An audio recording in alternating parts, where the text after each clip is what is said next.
Women today are not taught sexual purity before marriage or the beauty of virginity. They're only taught fornication. We live in a highly sexualized culture. We see it on the movies, on TV, on magazine. The way women dress is sexual. They're half naked or almost naked or showing their bodies completely. And so very few women are experiencing sexual purity until marriage. Sexual impurity, fornication, harms you greatly, women. Do you know that only about 12% of women graduate from college who are virgins? The rest have given in to fornication. They think that's the way they're supposed to keep a man, and that's what they're supposed to do. That's because that's all they hear from our culture in the Hollywood and magazines, on TV. We live in a highly sexualized culture, as I said. And so it's what women are expected to do, but it's not God's will for you. God's will is so beautiful. I was a virgin until marriage. My husband was too, so we didn't have anyone to compare it with. We learned together. We've been married almost 43 years.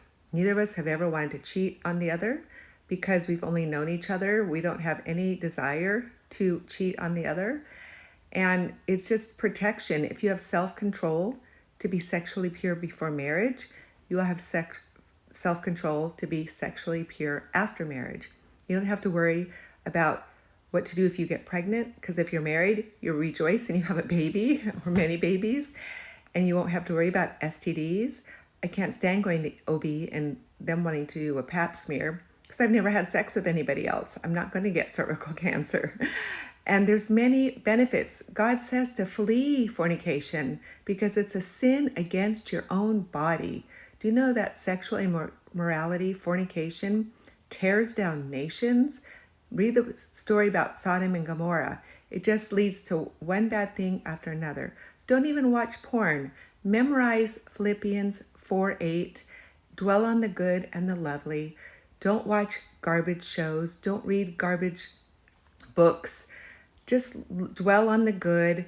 And if you have sexual desire before you're married, go on a run and think about something else. And prepare yourself. Be able to stand in front of the man that you want to marry and say, I have saved myself for you. That's what my mom told me to do, and I did it. It made sense to me. I wanted a good and godly man, so I saved myself for him. It's a huge blessing, and it's beautiful.